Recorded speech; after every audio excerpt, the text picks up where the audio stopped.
Thank you.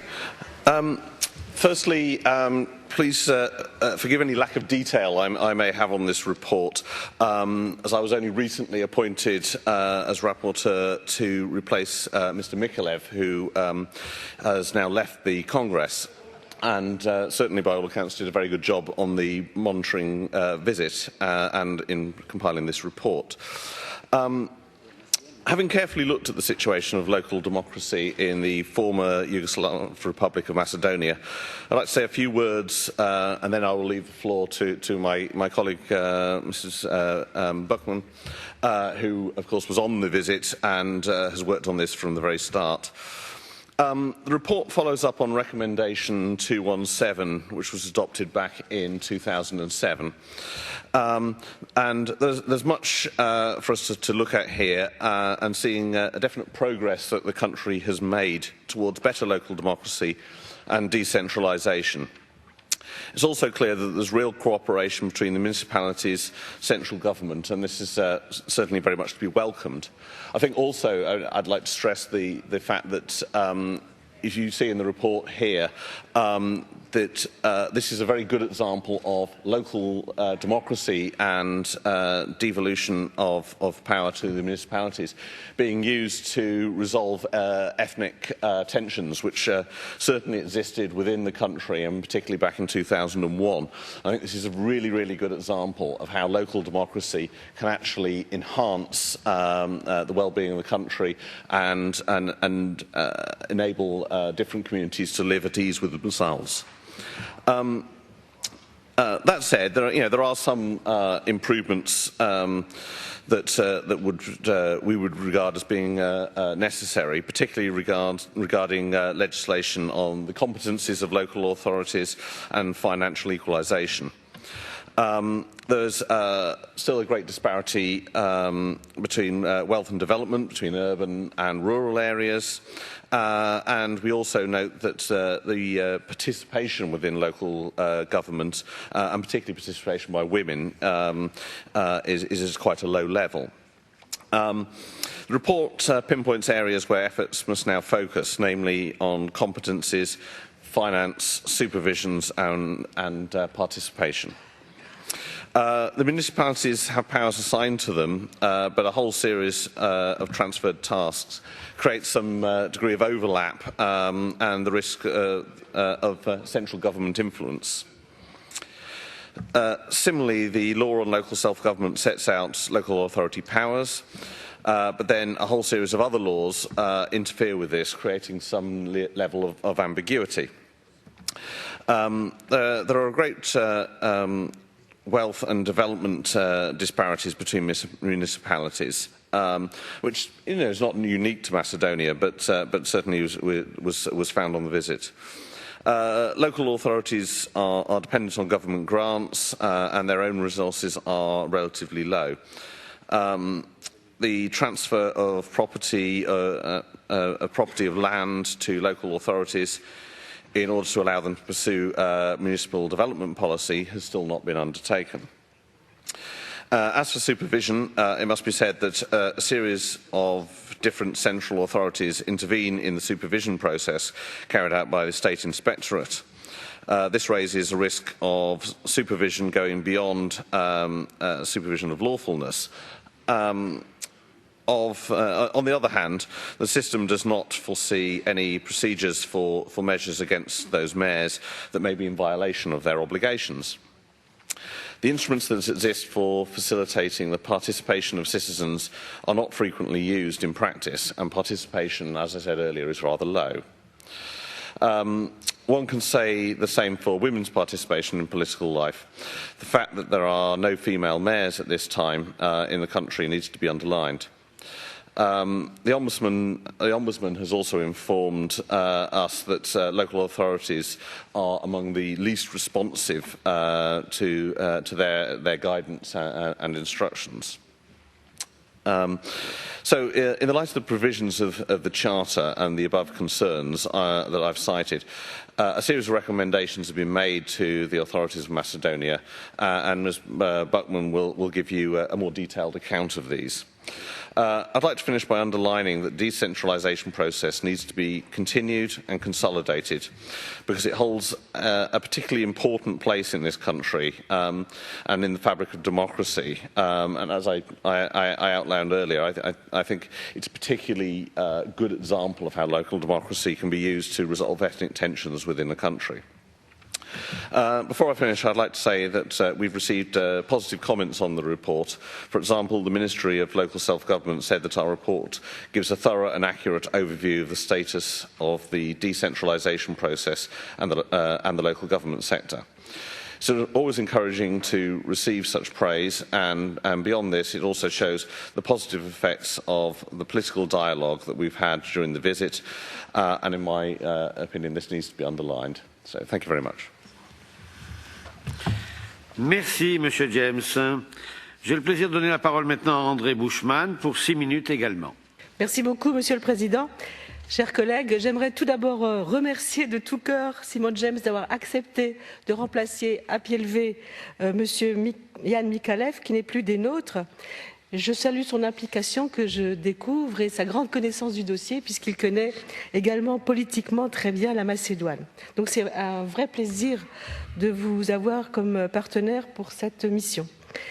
Je voudrais vous donner effectivement, comme cela a été dit, plus en détail, notre analyse et nos conclusions concernant la visite de suivi que nous avons effectuée en ex-République yougoslave de Macédoine en décembre 2011. Pour évaluer la situation de la démocratie locale et régionale de ce pays. Comme mon collègue l'a indiqué, notre délégation était composée de M. Jan Mikalev en tant que rapporteur local et moi-même en tant que rapporteur ou rapportrice régionale. M. Mikalev a quitté le Congrès et n'est donc plus parmi nous aujourd'hui. Je tiens cependant à le remercier pour son excellent travail, là et bien sûr ailleurs dans le cadre du Congrès, et l'agréable coopération que j'ai eue avec lui tout au long de cette mission. Je profite aussi de l'occasion pour remercier le docteur Jans Volk, qui nous a assistés comme consultant et qui a été tout à fait épatant. Et bien sûr, j'ai une pensée particulière pour Sedef Kankokak, pour sa collaboration si attentive et si compétente. Merci beaucoup, Sedef. Pendant cette visite, nous avons visité Skopje, Strunica et Jelina du 5 au 7 décembre 2011. Nous avons rencontré des maires, des conseillers municipaux, des autorités au niveau national, régional et local. Nous avons rencontré les membres, presque que des femmes, de la Cour constitutionnelle et les membres du Bureau national d'audit, ainsi que les membres de l'Association des unités de l'autonomie locale, ZELS, qui était effectivement très assidu et très présent, et nous avons rencontré des experts. Comme d'habitude, le programme complet de notre visite est bien sûr à votre disposition. Il est annexé au rapport. Vous pouvez vous y référer si vous souhaitez plus de détails sur nos interlocuteurs. La dernière visite organisée par le Congrès en ex-République yougoslave de Macédoine a eu lieu en 2007. Nos recommandations à l'époque avaient souligné la nécessité d'augmenter les ressources des collectivités locales et d'offrir une formation à leur personnel, d'adopter le principe du financement concomitant en veillant à ce que les municipalités détiennent une proportion raisonnable des biens publics qui sont pour la plupart encore propriété de l'État, donc que les municipalités puissent en disposer sur leur territoire. Les recommandations de 2007 avaient également insisté sur l'établissement d'une seule autorité ministérielle pour diriger et superviser le processus de décentralisation, ainsi que sur la mise en place d'un organe chargé de veiller à traiter un seul organe pour traiter les conflits et les désaccords entre les municipalités, entre elles ou bien entre les municipalités et le gouvernement central.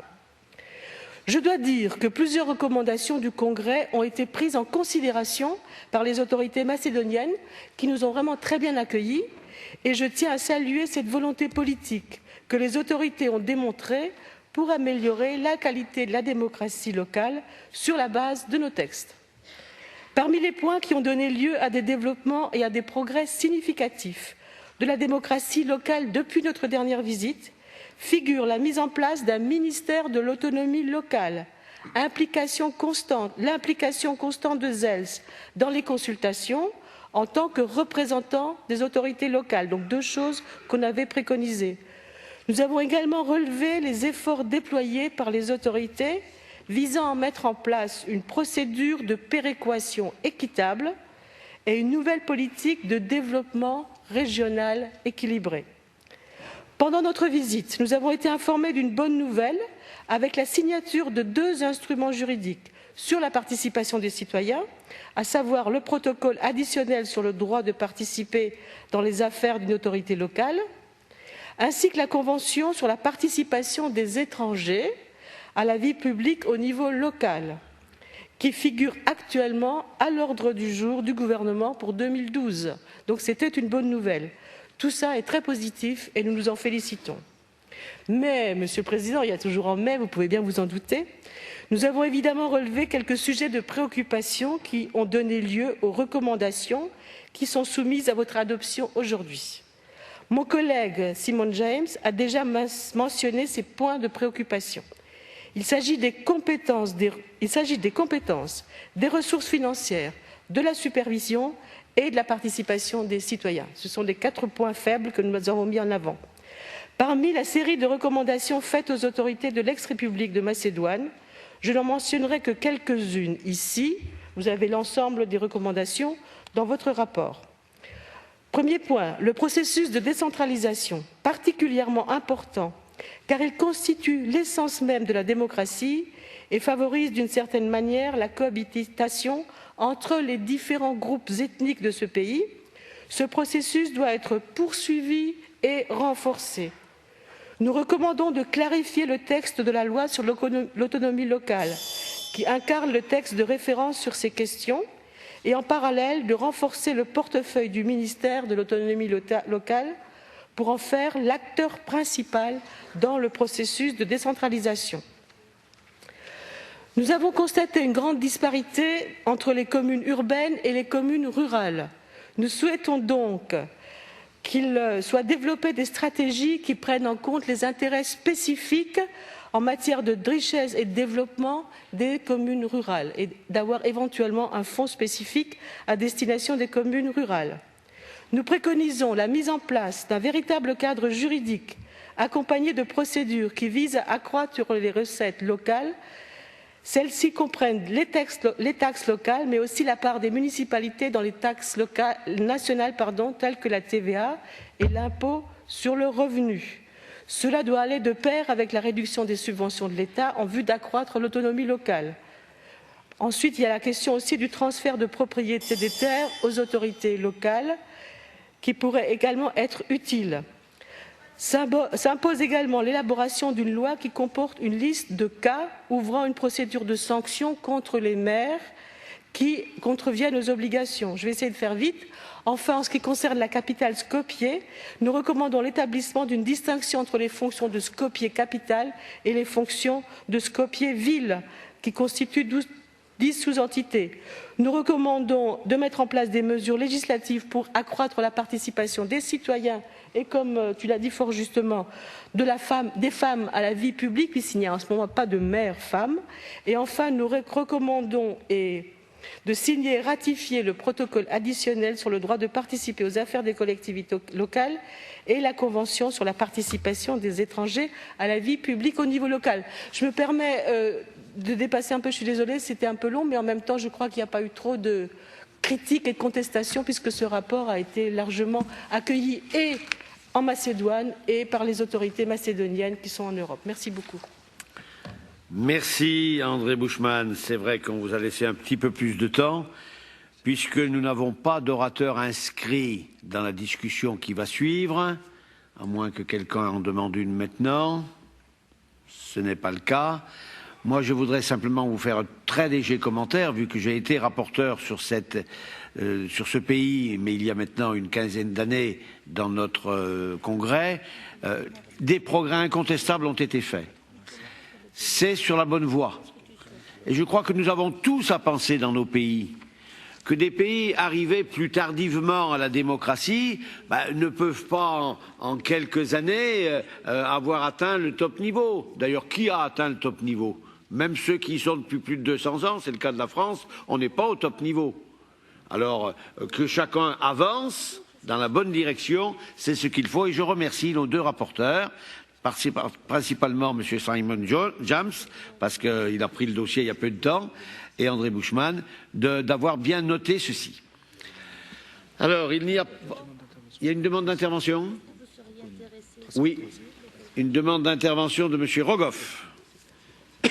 Спасибо, господин председатель. Я приношу извинения за то, что вы не заметили мой жест, но мне очень легко сейчас вообще выступать, потому что то, что вы сказали, это как раз те мысли, которые хотел и я произнести, потому что я был на прошлых выборах в миссии наблюдения в Македонии и своими глазами видел ситуацию, а затем, изучая отчеты мониторингов, видел те процессы, отслеживал, которые происходили в становлении местного самоуправления в Македонии.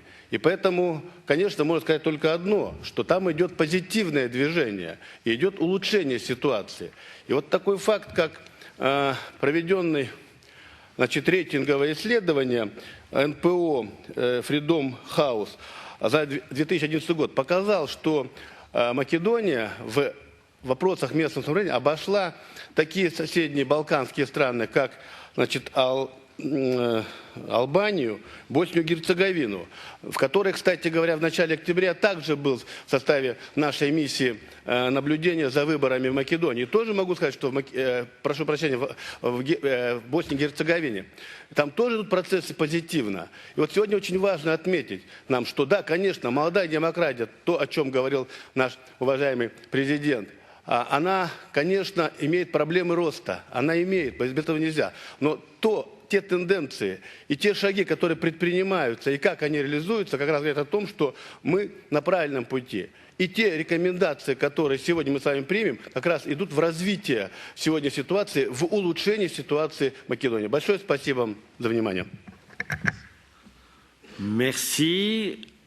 Est-ce qu'un de rapporteurs veut répondre quelque chose? André Bushman.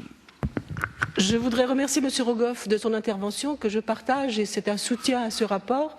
Je voulais lui dire aussi que ce que nous avons constaté effectivement, c'est que les rapports que nous réalisons sont bien acceptés, enfin bien reçus localement, et qui sont aussi utilisés pour faire avancer la démocratie. Et il y a un sujet qui m'intéresse particulièrement également en tant que militante écologiste, c'est relatif à ce que vous disiez sur la croissance, c'est le fait que ce qui peut-être manque encore, c'est la participation citoyenne, ce sont toutes ces initiatives citoyennes, et il faut que les collectivités locales et l'État donnent une place et une possibilité d'expression et de participation à ces citoyens, parce que ça veut dire aussi que la démocratie, les femmes seront plus présentes, les jeunes seront plus présents ensuite dans les assemblées élues, et la démocratie représentative n'a qu'à gagner de la démocratie participative. Merci André Bushman.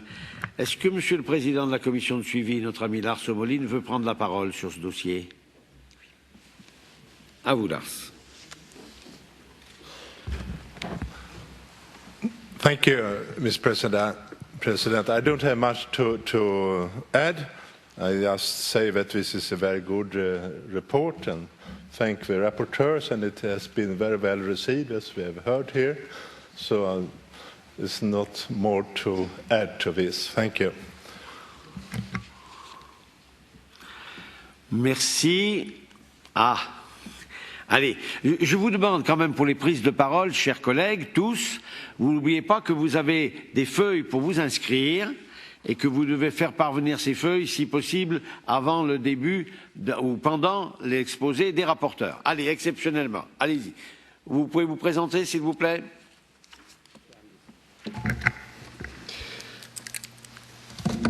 My name is Per Butker Anderson, and I have the pleasure of having been the co-chair of the Joint Consultative Committee on behalf of the Committee of the Regions on the former Yugoslav Republic of Macedonia, and still being a member of the Joint Consultative Committee.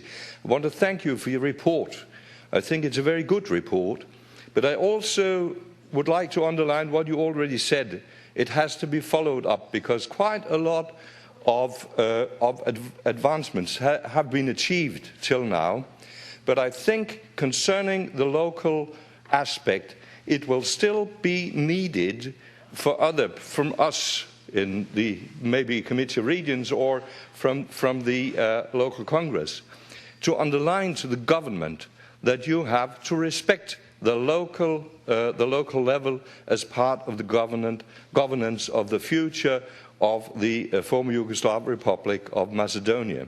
And let me add, I'm very pleased about what you said on the environmental question, because that is one of the topics being very, very high prioritized by the local government in the former Yugoslav Republic of Macedonia. So I can only support, but we need to support the development also in the coming years. Thank you. And thank you for giving me the floor. Merci, Monsieur Andersen. Nous allons donc maintenant procéder au vote de l'ensemble du projet. Ah. Alors, Monsieur Babayev, mais on arrête après, hein, parce que nous sommes déjà en retard là maintenant. Allez, Monsieur Babayev, 3 minutes maximum. Благодарю вас, господин председатель. Всего несколько слов. Во-первых, хочу поздравить вас с избранием председателя. Желаю вам дальнейших успехов в направлении совершенствования системы управления в наших палатах. Очень содержательный доклад. Я внимательно прослушал.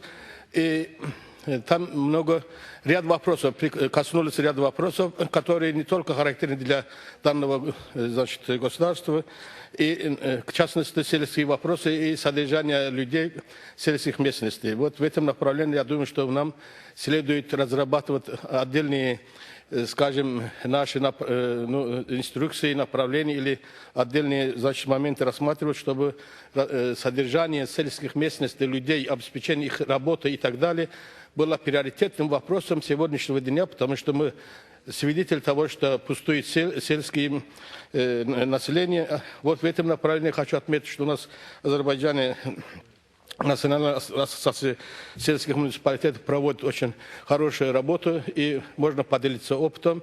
И желаю, чтобы в дальнейшем мы этот вопрос обратили внимание, потому что мы, городчане, кормимся от села, и мы должны их сохранять и беречь. Спасибо за внимание. Merci. Le rapporteur veut prendre la parole, c'est le droit.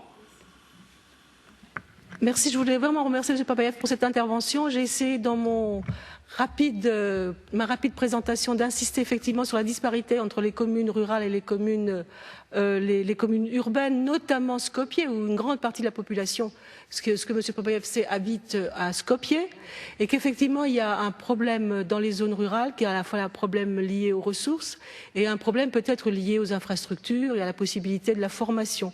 Donc là, je partage ce que vous avez dit, et nous avons proposé qu'il y ait un fonds spécifique à destination du monde rural.